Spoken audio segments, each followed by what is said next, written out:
Hello friends, welcome to Deepthi job update channel. మీరు కనుక state government jobs కానీ, central government jobs కానీ, అలాగే ప్రైవేట్ జాబ్స్ కానీ చూస్తూ ఉంటే వెంటనే మన ఛానల్ అయితే సబ్స్క్రైబ్ చేయండి. అలాగే పక్కనున్న బెల్ బటన్ అయితే క్లిక్ చేయండి. ఫ్రెండ్స్, మేము చేసే వీడియోస్ మీకు రెగ్యులర్గా నోటిఫికేషన్ రూపంలో అయితే వస్తాయి. ఫ్రెండ్స్, మేమైతే మన ఛానల్లో చాలా పర్మనెంట్ పొజిషన్స్ పడుతున్నాయి అన్ని చోట్ల. వాటిన్నింటిని అయితే మీకు వీడియో రూపంలో అయితే అందిస్తున్నాము. మీరు చేయాల్సిందల్లా వెంటనే చూసుకుని అప్లై అయితే చేసుకోండి. అలాగే ఈ జెన్యూన్ ఇన్ఫర్మేషన్ని ఎవరన్నా మీ ఫ్రెండ్ సర్కిల్కి ఉపయోగపడుతుంది అనుకుంటే వాళ్ళకైతే షేర్ చేయండి ఫ్రెండ్స్. అలాగే సబ్స్క్రైబ్ చేయడం, లైక్ చేయడం మాత్రం మర్చిపోద్దు ఫ్రెండ్స్. వీటిని చూడడం వల్ల అయితే మాకు చాలా సపోర్ట్గా అయితే ఉంటుంది. ఈరోజు అయితే వచ్చేసి మీకు Sahitya Akademi, national academy of letters, ministry of culture కిందకైతే వస్తుంది.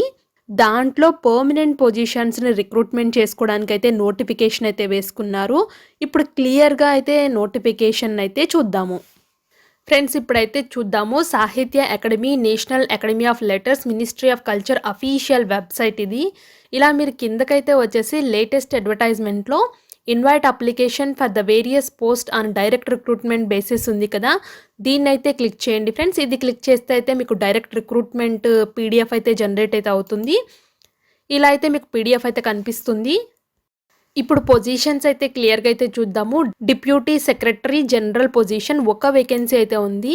లెవెల్ 11 అయితే పే చేస్తారు. 67,700 అయితే బేసిక్ అయితే ఉంటుంది. ఎస్సీ కేటగిరీలో అయితే ఉంది పొజిషను. అసిస్టెంట్ లైబ్రేరియన్ పొజిషన్ ఒక వేకెన్సీ అయితే ఉంది. లెవెల్ 10 అయితే శాలరీ పే చేస్తారు. అన్రిజర్వ్డ్ కేటగిరీలో అయితే పొజిషన్ అయితే ఉంది. అసిస్టెంట్ ఎడిటర్ పొజిషన్ ఒక వేకెన్సీ అయితే ఉంది. లెవెల్ 10 శాలరీ అయితే పే చేస్తారు. అన్రిజర్వ్డ్ కేటగిరీలో అయితే ఉంది. నెక్స్ట్ అయితే వచ్చేసి ప్రోగ్రామ్ ఆఫీసర్ పొజిషన్ 2 వేకెన్సీస్ అయితే ఉన్నాయి. లెవెల్ 10 శాలరీ అయితే పే చేస్తారు. అన్రిజర్వ్డ్ కేటగిరీలో అయితే ఉంది. ఈ పొజిషన్స్ అన్నిటికీ వచ్చేసి హెడ్ ఆఫీస్లో అయితే మీరు పనిచేయాల్సి అయితే ఉంటుంది. అలాగే సీనియర్ అకౌంటెంట్ పొజిషన్ ఒక వేకెన్సీ అయితే హెచ్హెచ్ కేటగిరీకి ఉంది. ఇంకొక వేకెన్సీ అయితే వచ్చేసి అన్రిజర్వ్డ్ కేటగిరీలో అయితే ఉంది. లెవెల్ 6 అయితే శాలరీ పే చేస్తారు. వీళ్ళకు కూడా హెడ్ ఆఫీస్లోనే పొజిషన్స్ అయితే ఇస్తారు. నెక్స్ట్ అయితే వచ్చేసి sales cum exhibition assistant position ఒక వేకెన్సీ అయితే ఉంది. లెవెల్ 6 శాలరీ పే చేస్తారు. అన్రిజర్వ్డ్ కేటగిరీలో అయితే ఉంటుంది. రీజనల్ ఆఫీస్ బెంగళూరులో అయితే మీకు లొకేషన్ అయితే ఇస్తారు. జూనియర్ క్లర్క్ పొజిషన్ 2 వేకెన్సీస్ అయితే ఉన్నాయి. ఓబీసీ కేటగిరీ వాళ్ళకి లెవెల్ 2 శాలరీ అయితే పే చేస్తారు. అలాగే అన్రిజర్వ్డ్ కేటగిరీ వాళ్ళకైతే ఒక వేకెన్సీ అయితే ఉంది. ఓబీసీ వాళ్ళైతే వచ్చేసి రీజనల్ ఆఫీస్ కోల్కత్తాలో పనిచేయాలి. అలాగే అన్రిజర్వ్డ్ అయితే వచ్చేసి రీజనల్ ఆఫీస్ ముంబైలో అయితే పనిచేయాల్సి అయితే ఉంటుంది. Multi tasking staff positions total అయితే 6 వేకెన్సీస్ అయితే ఉన్నాయి. 6 వేకెన్సీస్లో 4 అయితే వచ్చేసి అన్రిజర్వ్డ్ కేటగిరీ, ఒకటైతే ఓబీసీ. పీడబ్ల్యూడీకి అయితే ఒక వేకెన్సీ అయితే ఉంది. లెవెల్ 1 అయితే శాలరీ పే చేస్తారు. అన్రిజర్వ్డ్ కేటగిరీ ఓబీసీ వాళ్ళైతే వచ్చేసి హెడ్ ఆఫీస్లో పనిచేయాలి. పీడబ్ల్యూడీ కేటగిరీ వాళ్ళైతే వచ్చేసి రీజనల్ ఆఫీస్ ముంబైలో అయితే పనిచేయాల్సి అయితే ఉంటుంది. ఇంకా మీకు మోర్ డీటెయిల్స్ కావాలి అంటే సాహిత్య అకాడమీ .government.in వెబ్సైట్ని అయితే వెళ్ళమని అయితే చాలా క్లియర్గా అయితే చెప్పారు.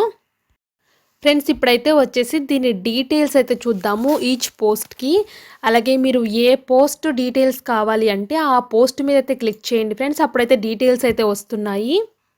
ఇప్పుడైతే వచ్చేసి నేను డిప్యూటీ సెక్రటరీ పొజిషన్ అయితే చెప్తున్నాను. 1 పోస్ట్ అయితే ఉంది. హెడ్ ఆఫీస్ న్యూఢిల్లీలో అయితే ఉంటుంది లొకేషను.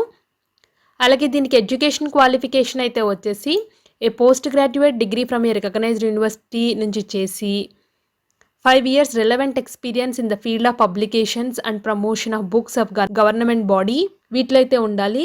అలాగే ఇక్కడ డిజైరబుల్ క్వాలిఫికేషన్స్ కూడా చాలా క్లియర్గా అయితే ఇచ్చారు ఫ్రెండ్స్. ఎలిజిబుల్ క్యాండిడేట్స్ ఎవరైనా ఉంటే ఒకసారి అయితే చెక్ చేసుకోండి. అలాగే ఈ పోస్ట్కి అప్లై చేసుకునే వాళ్ళు వీళ్ళు ఒక అప్లికేషన్ ఫామ్ అయితే ఇచ్చారు. ఆ అప్లికేషన్ ఫామ్ని అయితే మీరు ప్రింట్అవుట్ తీసుకుని మీ హ్యాండ్ రైటింగ్తో ఫిల్ చేసి అలాగే పాస్పోర్ట్ సైజ్ ఫోటోగ్రాఫ్ని అయితే అతికించాల్సి అయితే ఉంటుంది. మీరైతే ఈ అడ్రస్కి అయితే పంపించాలి. సెక్రటరీ సాహిత్య అకాడమీ, రవీంద్ర భవన్ 35 న్యూఢిల్లీ, ఈ అడ్రస్కి అయితే పంపించాలి. ఇక్కడైతే ఎన్వలప్ మీద అయితే ఇలా రాయమని అయితే చెప్తున్నారు. అప్లికేషన్స్ ఫర్ ద పోస్ట్, మీరు ఏ పోస్ట్కి అప్లై చేస్తున్నారో ఆ పోస్ట్ అయితే కంపల్సరీగా అయితే రాయాలి. చూడండి ఫ్రెండ్స్, కింద అయితే అప్లికేషన్ ఫామ్ అయితే ఇచ్చారు. ఇదైతే మీ పర్సనల్ బేసిక్ డీటెయిల్స్, మీ ఎడ్యుకేషన్ క్వాలిఫికేషన్స్, మీ ఎక్స్పీరియన్స్. చాలా సింపుల్గానే ఉంది ఫ్రెండ్స్ అప్లికేషన్ ఫామ్. ఇక్కడ మీ సిగ్నేచర్ పెట్టాలి. ఇక్కడ ప్లేస్, డేట్ అయితే మెన్షన్ చేయాలి. సో మీరు సెల్ఫ్ అటెస్టేషన్ అయితే చేయాల్సి అయితే ఉంటుంది ఫ్రెండ్స్ కాపీస్ మీద. ఇవన్నీ కలిపి ఈ అడ్రస్కి అయితే పంపించండి మీరు. అలాగే పోస్ట్ ద్వారా మాత్రమే పంపించాలని చాలా క్లియర్గా అయితే చెప్పారు. అలాగే it should be reach within 30 days time from the date of publication. అంటే దీనికైతే వచ్చేసి లాస్ట్ డేట్ అయితే నవంబర్ వరకు ఉంది ఫ్రెండ్స్. అప్లై అయితే చేసుకోండి వెంటనే మీకు ఎలిజిబిలిటీ ఉంటే. ఇప్పుడైతే వచ్చేసి డిప్యూటీ సెక్రటరీ జనరల్ పొజిషన్ అయితే చూద్దాము. ఒక వేకెన్సీ అయితే ఉంది, రిజర్వ్డ్ ఫర్ ఎస్సీ అని అయితే చెప్పారు. వీళ్ళకి ఎడ్యుకేషన్ క్వాలిఫికేషన్స్ అయితే వచ్చేసి a post graduate degree from recognised university నుంచి చేసి 5 years రిలవెంట్ ఎక్స్పీరియన్స్ అయితే ఉండాలి. అది కూడా చాలా క్లియర్గా అయితే ఇచ్చారు ఫ్రెండ్స్. ఒకసారి అయితే చెక్ చేసుకోండి. ఇలా కిందకు వచ్చేస్తే ఫ్రెండ్స్ కింద అయితే అప్లికేషన్ ఫామ్ అయితే ఉంటుంది. ఇది కూడా సేమ్ అడ్రస్కి అయితే పంపించాలి, పోస్ట్ ద్వారా మాత్రమే పంపించాలి. మీరు ఎన్వలప్ మీద అయితే క్లియర్గా అయితే రాయండి, ఏ పొజిషన్కి అప్లై చేస్తున్నారో కూడా చాలా క్లియర్గా అయితే రాయండి. అడ్రస్ అయితే చూడండి ఫ్రెండ్స్, ఇక్కడ హైలైట్ చేశాను కదా, ఈ అడ్రస్కి అయితే పంపించాలి. నెక్స్ట్ అయితే వచ్చేసి అసిస్టెంట్ ఎడిటర్ పొజిషన్. దీనికైతే ఎడ్యుకేషన్ క్వాలిఫికేషన్ అయితే వచ్చేసి post graduate degree from recognised university నుంచి చేయాలి. అలాగే good knowledge in Hindi, English and 1 or more Indian languages of the region concern అయితే వచ్చి ఉండాలి. అలాగే 5 years ఎక్స్పీరియన్స్ అయితే ఉండాలి ఈ పొజిషన్స్కి. కాపీ ఎడిటింగ్లో అయితే 5 years ఎక్స్పీరియన్స్ అయితే ఉండాలి. ఇక్కడ డిజైరబుల్ క్వాలిఫికేషన్స్ అయితే ఇచ్చారు ఫ్రెండ్స్. కిందకైతే వస్తే కింద అప్లికేషన్ ఫామ్ అయితే ఇచ్చారు, అన్నిటికీ same application form friends. Next అయితే వచ్చేసి ప్రోగ్రామ్ ఆఫీసర్ ఫ్రెండ్స్. దీనికైతే ఎడ్యుకేషన్ క్వాలిఫికేషన్స్ అయితే post graduate degree from recognised university నుంచి చేసి ఉండాలి. In any language literature recognised by academy అయితే ఉండాలి. 5 years ఎక్స్పీరియన్స్ అయితే ఉండాలి వీళ్ళకి కూడా. ఇట్లా ఎవరైనా అప్లై చేసుకుందాము అనుకుంటే ఇలా కిందకైతే వస్తే కింద అప్లికేషన్ ఫామ్ అయితే ఉంటుంది. వీళ్ళు ఒక అడ్రస్ అయితే ఇచ్చారు, దానికి నార్మల్ పోస్ట్ ద్వారా అయితే పంపించాల్సి అయితే ఉంటుంది.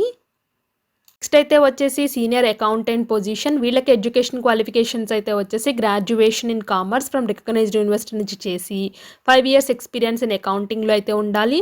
Knowledge of government rules and regulations అయితే ఉండాలి. అలాగే బేసిక్ నాలెడ్జ్ ఇన్ కంప్యూటర్ అప్లికేషన్స్లో ఉండాలి. Ability to draft well in English desirable qualifications అయితే ఇచ్చారు. ఇలా కిందకు వస్తే అప్లికేషన్ ఫామ్ అయితే ఉంటుంది, దాన్ని అయితే ఒక పోస్ట్ ద్వారా అయితే పంపించాల్సి అయితే ఉంటుంది ఫ్రెండ్స్. నెక్స్ట్ అయితే వచ్చేసి sales cum exhibition assistant position. ఒక వేకెన్సీ అయితే ఉంది. వీళ్ళకి కూడా వచ్చేసి graduation or equivalent qualification from recognised university or institution నుంచి అయితే చేసి ఉండాలి. అలాగే knowledge of selling books and latest methods of sales promotion techniques గురించి అయితే తెలిసి ఉండాలి. 3 years experience in publishing house or distribution agency of reputed government undertaking కన్సర్న్లో అయితే మీకు ఉండాలి. బేసిక్ నాలెడ్జ్ ఇన్ కంప్యూటర్ అప్లికేషన్స్లో అయితే ఉండాలి. అలాగే కిందకైతే వస్తే కింద అప్లికేషన్ ఫామ్ అయితే ఉంటుంది. అప్లికేషన్ ఫామ్ని అయితే ఫిల్ చేయాల్సి పంపించాల్సి అయితే ఉంటుంది ఎలిజిబుల్ క్యాండిడేట్స్ ఎవరైనా ఉంటే. నెక్స్ట్ అయితే వచ్చేసి జూనియర్ క్లర్క్ పొజిషన్. 3 వేకెన్సీస్ అయితే ఉన్నాయి. వీళ్ళైతే వచ్చేసి 12th pass or equivalent qualification from recognised university నుంచి చేసి typing speed 35 words per minute ఇంగ్లీష్లో వచ్చి ఉండాలి. అలాగే 30 words per minute హిందీలో వచ్చి ఉండాలి. నాలెడ్జ్ ఆఫ్ కంప్యూటర్ అప్లికేషన్లు అయితే ఉండాలి ఫ్రెండ్స్. ఈ పొజిషన్కి అయితే ఎటువంటి ఎక్స్పీరియన్స్ అయితే అవసరం లేదు. ఈ కేటగిరీలో పొజిషన్స్ ఉంటే తప్పకుండా అయితే అప్లై చేసుకోండి ఫ్రెండ్స్, ఎందుకంటే ఇది గవర్నమెంట్ పొజిషను. అలాగే కిందకైతే వస్తే కింద అప్లికేషన్ ఫామ్ అయితే ఉంది. అప్లికేషన్ ఫామ్ని ప్రింట్అవుట్ తీసుకుని మీ హ్యాండ్ రైటింగ్తో ఫిల్ చేసి ఇక్కడ వీళ్ళు ఇచ్చిన అడ్రస్కి అయితే పంపించాల్సి అయితే ఉంటుంది ఫ్రెండ్స్. నెక్స్ట్ అయితే వచ్చేసి మల్టీ టాస్కింగ్ స్టాఫ్. 6 వేకెన్సీస్ అయితే ఉన్నాయి. దీనికైతే వచ్చేసి 10th pass or ITI equivalent from recognised university నుంచి అయితే చేసి ఉండాలి. అలాగే multi skilling with 1 employ performing jobs different group D employees అని అయితే ఇచ్చారు. అంటే ఈ పొజిషన్స్ కూడా ఎటువంటి ఎక్స్పీరియన్స్ అయితే అడగట్లేదు ఫ్రెండ్స్, చాలామంది అయితే అప్లై అయితే చేసుకోవచ్చు. అలాగే కింద అయితే వస్తే కింద అప్లికేషన్ ఫామ్ అయితే ఉంటుంది. ఆ అప్లికేషన్ ఫామ్ని ప్రింట్అవుట్ తీసుకుని మీ హ్యాండ్ రైటింగ్తో ఫిల్ చేసి వీళ్ళకి అడ్రస్ అయితే చెప్పారు, ఈ అడ్రస్కి అయితే పంపించాల్సి అయితే ఉంటుంది. మీ ఫ్రెండ్స్ టోటల్ 8 పొజిషన్స్. మీరు ఏ పొజిషన్స్కి అప్లై చేసుకుందాము అనుకుంటే ఆ పొజిషన్ మీద క్లిక్ చేస్తే ఆ పొజిషన్కి సంబంధించిన పూర్తి డీటెయిల్స్ అయితే వస్తున్నాయి. కింద అప్లికేషన్ ఫామ్ కూడా ఉంటుంది ఫ్రెండ్స్, దాన్ని మీరు ప్రింట్అవుట్ తీసుకుని ఫిల్ చేసి పంపించాల్సి అయితే ఉంటుంది. దీనికి లాస్ట్ డేట్ అయితే వచ్చేసి November 1st అయితే ఉంది ఫ్రెండ్స్.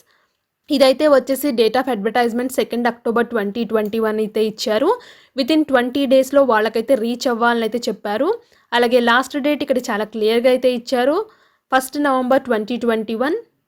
November 1st లోపల అయితే వాళ్ళకైతే రీచ్ అయితే అయిపోవాలి అప్లికేషన్ ఫాము. ఎవరైనా ఎలిజిబిలిటీ ఉండి అప్లై చేద్దాము అనుకుంటే వెంటనే అయితే అప్లై అయితే చేసుకోండి. ఇవి ఫ్రెండ్స్, ఇవైతే చాలా మందికి అయితే ఉపయోగపడతాయి. మీ ఫ్రెండ్ సర్కిల్ ఎవరైనా తెలిస్తే వాళ్ళకు కూడా షేర్ చేయండి ఫ్రెండ్స్, వాళ్ళు కూడా అయితే తెలుసుకుని అయితే అప్లై చేసుకుంటారు. అలాగే ఇలాంటి మరిన్ని అప్డేటెడ్ ఇన్ఫర్మేషన్స్ కోసం అయితే మన ఛానల్ అయితే సబ్స్క్రైబ్ చేయండి. అలాగే వీడియోని చూస్తూ లైక్స్ కూడా చేయండి friends. Thank you for watching Deepthi job updates.